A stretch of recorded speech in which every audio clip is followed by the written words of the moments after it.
Hello viewers, আসসালামু আলাইকুম। আপনারা সবাই কেমন আছেন? আশা রাখি আপনারা সবাই অনেক ভালো আছেন।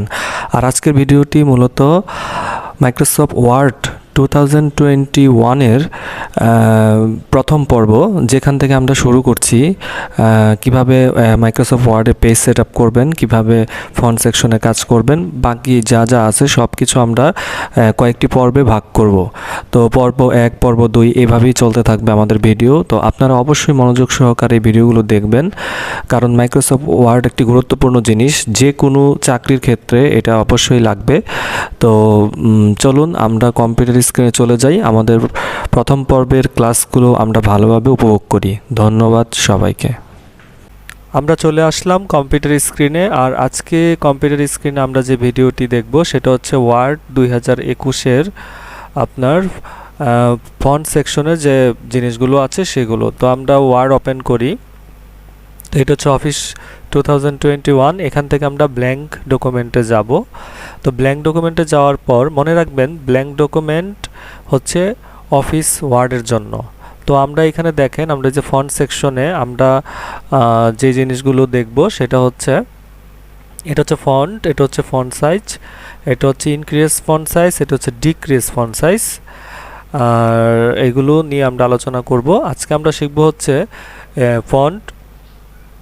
Font size, increase font size, decrease font size, bold, italic, underline, strike through, subscript এবং সুপারস্ক্রিপ্ট। তো আমি এখানে কিছু একটা লিখি। সাপোজ আমি এখানে লিখলাম ডিজিটাল, DIGITAL, ডিজিটাল লিখলাম। ডিজিটাল লেখার পরে আমি এটা সিলেকশন করলাম। এটা আমি একটু নিচে নামাই, তাহলে বোঝা যাবে ভালোভাবে।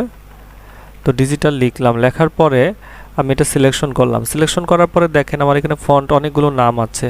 তো এটা ক্যালিব্রি লাইট, দেখেন আমার কেমন হয়ে গেল লেখাটা, ক্যালিব্রি বডি। তারপর নিচে আসি, দেখেন এখানে অনেক ধরনের ফন্ট আছে। তো আপনি যে ফন্টটা সিলেক্ট করবেন সেই অনুসারে আপনার লেখাটা দেখাবে। দেখেন কেমন হয়ে যাচ্ছে।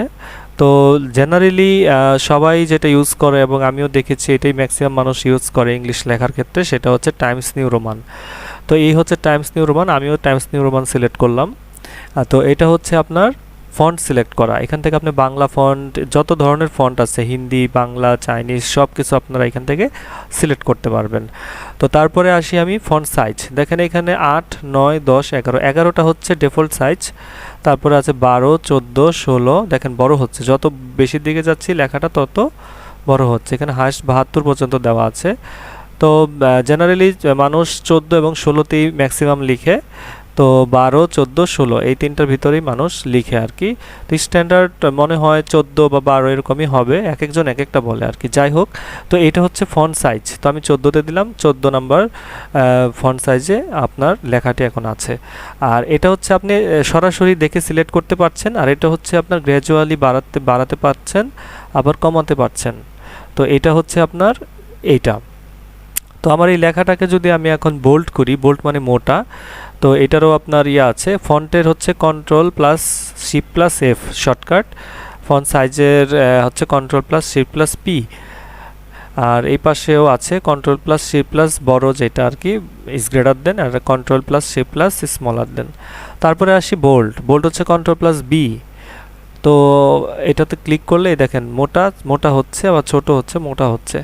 তারপরে আছে কি ইটালিক, আই হচ্ছে ইটালিক। তো ইটালিকে চাপ দিলে লেখাটি দেখেন বাঁকা হয়ে গেছে, এই যেভাবে বাঁকা হয়ে গেছে, এই যে দেখেন বাঁকা হয়ে যায় ইটালিক। আর এটা হচ্ছে আন্ডারলাইন। তো আন্ডারলাইনে ক্লিক করলে আপনার আন্ডারলাইন আসবে। তো আমি ইটালিক এবং বোল্ডটি ঠিক করে দিই। দেখেন আন্ডারলাইনের ভিতরে আরও অপশন আছে, এটা ডাবল আন্ডারলাইন, 2টা আন্ডারলাইন হয়েছে। এটা একটু মোটা, তারপরে দেখেন এই যে ডট ডট ডট ডট করে আন্ডারলাইন দেওয়া যাচ্ছে। এইভাবে আপনার বিভিন্ন ধরনের আন্ডারলাইন এখানে আছে।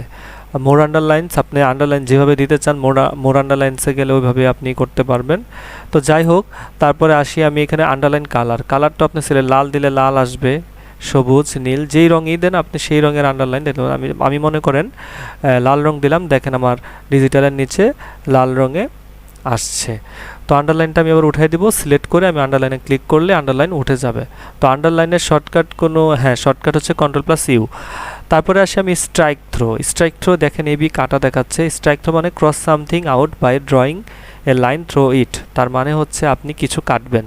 তো তো আপনি যদি এটাতে ক্লিক করলেন, দেখেন লেখাটা কাটা দেখাচ্ছে, ঠিক আছে। তো লেখাকে যদি কাটা দেখানোর প্রয়োজন পড়ে সেক্ষেত্রে আপনি স্ট্রাইক থ্রো ব্যবহার করতে পারেন ডকুমেন্টের ভিতর। তো এটা হচ্ছে স্ট্রাইক থ্রো। তারপরে আসি আমি সাবস্ক্রিপ্ট মানে হচ্ছে আমরা যেমন রসায়ন বিজ্ঞানের যে ইগুলো লিখি আর সংকেতগুলো, সেই ক্ষেত্রে আমরা লিখি ফার্স্টে লিখলাম এইচ 2O মানে পানির সংকেত, 2টা আসবে নিচে। তো আমি একটু ফন্টটা বড় করে নেই।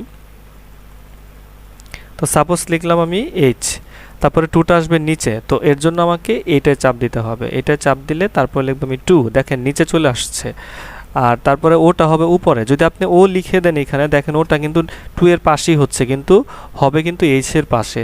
তো সেটা করতে গেলে আমাকে আবার সাবস্ক্রিপ্টে ক্লিক করতে হবে।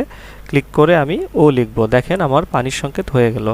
তারপর যদি আমি লিখতে চাই কার্বন ডাইঅক্সাইড CO2, তাহলে সি লিখব, তারপর লিখব ও, তারপর 2টা হবে নিচে। তো সেই ক্ষেত্রে আমি এটাতে ক্লিক করব, ক্লিক করে আমি 2 দিলাম। তো এইভাবে আপনার আবার এটাকে ঠিক করতে গেলে আমাকে এটা চাপ দিতে হবে। তো এইভাবে আপনার সাবস্ক্রিপ্টে আপনার রসায়ন বিজ্ঞানে মানে লেখার নিচে যদি কিছু লেখার প্রয়োজন পড়ে সেই ক্ষেত্রে আমরা সাবস্ক্রিপ্ট ব্যবহার করব। এটা হচ্ছে কন্ট্রোল প্লাস ইকুয়াল টু, এটা হলো সাবস্ক্রিপ্ট। তারপরে আসি আমরা superscript, control plus C plus plus. Superscript হচ্ছে উপরে লেখা, যেমন আমি লিখব ফার্স্ট, তাহলে 1 লিখলাম, উপরে লিখবো আমি এসটি, তাহলে এটাতে ক্লিক করে আমি এসটি লিখব, এটা হচ্ছে ফার্স্ট।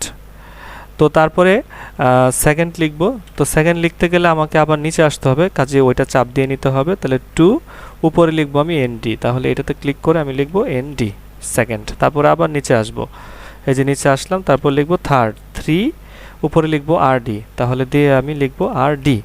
তারপর লিখব ফোর্থ, তাহলে আমি আবার 4 লিখব, 4 লিখে উপরে লিখব টিএচ, তাহলে সুপারস্ক্রিপ্ট দিয়ে ফোর্থ। তো এই হচ্ছে মূলত আপনার সাবস্ক্রিপ্ট এবং সুপারস্ক্রিপ্ট। তো আশা করি সবাই বুঝতে পেরেছেন। তো আজকের ভিডিওটি এই পর্যন্তই। নেক্সট দিন আমরা দেখাবো হচ্ছে টেক্সট ইফেক্ট অ্যান্ড টাইপোগ্রাফি, তারপরে হচ্ছে আপনার text highlight colour, font colour, change case, clear all formatting. তো এই বিষয়গুলো নেক্সট ক্লাসে দেখাবো। তো আজকে ভিডিওটি এই পর্যন্তই। সবাই ভালো থাকবেন, সুস্থ থাকবেন, দেখা হবে অন্য একটি ভিডিওতে।